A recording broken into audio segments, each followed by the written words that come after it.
Баршаңызға сәлем, мың бір кеңес каналында алмұрт жемісінің пайдасы туралы айтатын боламыз. Кез келген жеміс секілді алмұрттың да құрамы дәрумендерге толы.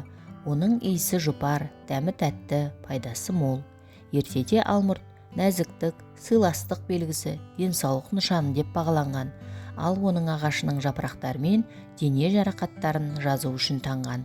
Жаңа піскен жемісі болса, жаңа босанған әйелге азық болып, оның бойына күш-қуат береді. Өйткені алмұрттың әлсіреген ағзаны қалпына келтіретін қасиеті бар. Аталған жемістің бұдан өзге пайдалы қасиеттері өте көп. Алмұрттан дайындалатын сусынды күніне 3 рет ішсе, зәр шығару жолдарындағы дерттерден айықтырады, қабынудан сақтайды. Қант диабетімен ауыратын жандар алмұртты балғын күйінде немесе кептірілген түрін жесе пайдасы өте көп. Сонымен қатар күніне тамақтанар алдында 40-50 грамм алмұрт шырынын ішу ағзаға күш береді. Адам ағзасы қатты әлсірегенде алмұрт қайнатпасымен нәр суын ем ретінде ішкен жақсы. Ол жүректің соғуын реттейді, бұлшық ет пен жүйкедегі шаршауды басады. Алмұрт жемісін аш қарынға жеуге болмайды. Сонымен қатар жемісті жегеннен кейін артынан су ішіп, ет жеуге болмайды. Мамандар алмұртты тамақтан соң 30 минуттан кейін ғана жеген дұрыс дейді. Қарт адамдар жұмсақ әрі толық пісіп жетілген алмұртты жегені дұрыс.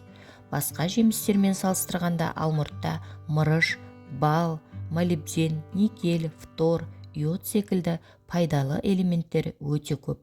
Оның жазғы сорты марганецке, ал қысқы сорты темірге бай. Үнді ғалымдары алмұрттың жас жапырақтарында фенол болатынын айтады. Баяғы замандарда бұл жапырақты жұлып, саңырауқұлақ ауруларының, тері қабынуының алдын алған. Алмұрттың жапырақтарының барлық елде тершеңдікке қарсы қолданылатынын әсте естен шығармағаныңыз жөн. Алмұрт шырыны аптап ыстықта шөліңізді қандырады және дене температурасын тұрақты ұстайды. Бұл жеміс күйзелісті жеңіп, көңіл күйіңізді көтереді және жүрек қағысын жақсартып, ас қорыту жолдарын тазалайды. Кептірілген алмұрттар семіруден сақтап, қант диабеті, цистит, бүйрек ауруларының алдын алады. Ол үшін күніне жарты стақаннан 4 рет ішіп тұруыңыз керек. Алмұрт қайнатпасы мен шырыны бүйректегі тастан құтылуға көмектеседі. Оны күнделікті уақытымен пайдаланып, тастан біржолата құтылуға болады. Алмұрт мыңдаған жылдар бойы халықтық медицинада простатитке қарсы қолданылады. Жұмсақ әрі шырынды алмұрт жемісі тістеріміздің беріктігіне көмектеседі. Алмұрттың құрамында кальций мен фосфор бар. Олар бірге тіс кіреукесін қатайтады. Алмұрт жемісінің құрамында Е дәруменінің көп мөлшері бар. Ол әйел адамдарға сұлулығы мен жастығын сақтауға көмектеседі. Пайдалы ақпарат ұнаса, каналыма тіркеліп, лайк басып, комментарий қалдыруды ұмытпаңыз.